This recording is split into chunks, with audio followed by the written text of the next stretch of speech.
My next guest takes on Mike Kimball coming up here at Bellator 215 on February 15th. It is John Douma joining me here on the program for the very first time. John, how are you?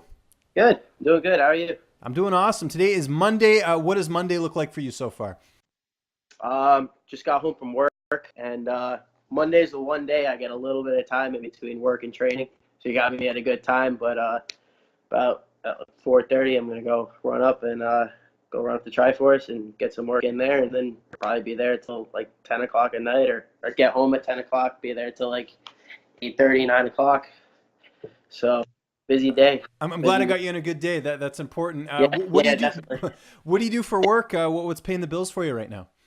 I'm a diesel mechanic, and I do hydraulics on. I work at a place called Rhode Island Engine, so we diesel mechanics and hydraulics on like mostly commercial fishing boats down in Point Judith. We do some tugboats, but it's all marine, big diesels and big boats and stuff. So it's pretty cool. That's good, man. No, it's good to have that job for the financial support, which is definitely good. Let's go all the way to the beginning though with you. How did you get involved in combat sports? Wrestling when I was and I started in the fourth grade in wrestling. I used to live in New Jersey, so I wrestled down there. It was pretty big over there. Um, all through high school, and then I ended up getting a couple offers, going to a couple schools, but I was just sick of it. I was so burnt out, and I thought I wanted to be a mechanic, so I found a school in Rhode Island at New England Tech. They had a marine diesel program, so I went up here, did it, and then I just said, "What the heck? Let me try MMA." There was a gym, kind of close to my home, which was, thank God, it was Triforce MMA, one of the best gyms around. And I caught the bug right away. I fell in love and packed up, moved everything, stayed up here after I graduated school, and just for that, and it's starting to pay off now. Certainly is, and you got this big opportunity here for Bellator, like I mentioned off the top. But it's been a while since we've seen you in the cage. Of course, you haven't fought since June. What's been the reason for the layoff? Just I've been trying. It's just been It's just I've regional been able MMA. to, Sometimes it's difficult to get that's opponents, it. I imagine. Yeah. It's just I haven't really been able to materialize fights. So after that, I was just gonna take that one August card off and then jump right back in November. Waited the whole card, nothing materialized. I'm like, all right, we'll go to January. Same thing, nothing materialized. So that's when this came about, which kind of was good. If had I gotten that January fight, which I was trying for CES, this would have never happened. But you know, it, this came out of kind of a bad situation, which is it's great. And your last fight, I know, didn't go your way. That was at CES 50. What did you learn the most from that? You always learn more from a loss than a win.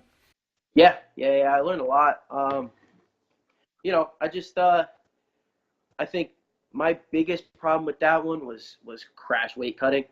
I I didn't really I got the fight on like 3.5 weeks notice, and I didn't care. It was 135. I thought I could do it.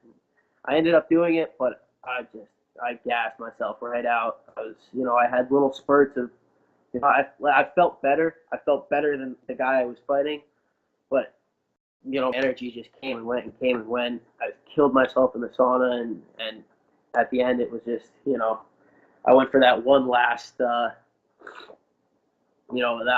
guillotine, and I said, if I don't get this here, that's it. I don't have any more energy in me, which was all from the sauna. But this time, I got my nutrition on. I'm doing way better with my cut than I was starting. I have the time.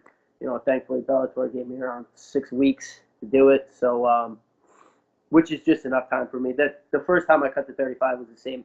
I had the same amount of time, and I felt just as good. So, so yeah, I'm feeling good. Everything's on track. So should be good.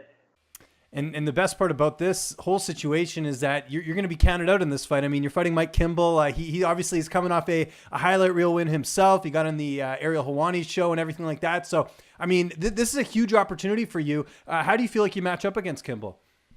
I think really well. People count me out, but I don't know why. Because I mean, he's 2-0. All right, I'm 3-1. You look at our amateur backgrounds. I have a much better amateur background than him. Um, more experience in the cage. I've fought much better guys. Uh, I think I'm more well-rounded. I think, who knows? He's a heavy hitter, so anything could happen with those fights. But, you know, I said this a million times throughout this camp to everybody. He's better at knocking people out, and I'm the better fighter. That's just the way it is. Okay. Yeah. And I just say that obviously because, people remember him from his last fight. He sort of made the waves. I mean, would you say the pressure's on him in this fight? Because I think, when people saw that highlight reel finish, they thought, oh, this is, a guy who's got the future. But he's fighting you, who, like you said, you have more fights than him. Yeah. I think, I think you're right on. He's he's definitely going to come out looking to, do that again. We're ready for that. But he can punch. We know that. We know he can knock people out in 6 seconds. So we're ready for whatever. It's not. I've fought heavy hitters before. I've gotten hit a lot of times, and I'm not really worried.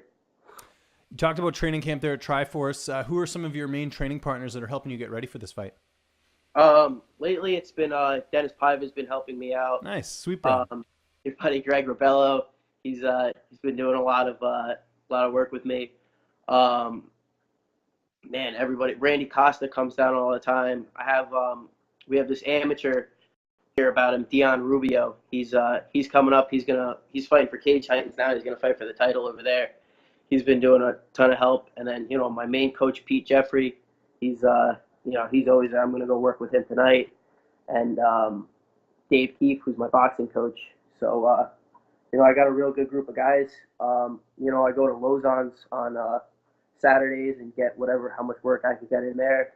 So I got all of New England with me on this one. So I think I've been training with Rob Font and Calvin Cater a lot. So I've seen everything.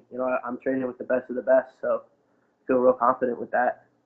Has the trash talk part of your game improved since working with Greg and just all the back and forth that he has? Because I know Greg, he picks on everyone and no one's safe, it seems. The thing about Greg is he can say the same thing every single time to you, and every time it hurts just as much. And I can say it to him, and something about it just doesn't sting back. So nobody even tries with Greg anymore because you're just gonna get burned. Fair enough. Yeah, I know it's tough to compete with. On that note, who's going to be in your corner for this fight? Greg, and then, like I said, Pete Jeffrey, and then my boxing coach, Dave Keefe. So you're the better fighter. He's the better knockout artist. How do you see this fight playing out on the 15th? I don't know. I predict it. I'm always wrong about it. But I see me winning. Definitely me winning. But, I'd like to make it my fight. If you've seen any other of my fights, they get ugly and they get, and the tougher man wins, and that's usually me. The tougher, better skilled man. And so. And we talked about the layoff off the top. I imagine after this, if you come out unscathed, the plan is to get right back in there and get some momentum going. Just because, again, this would be, if you get this win, this will be big, and you'll be the guy who handed Kimball his first loss, right?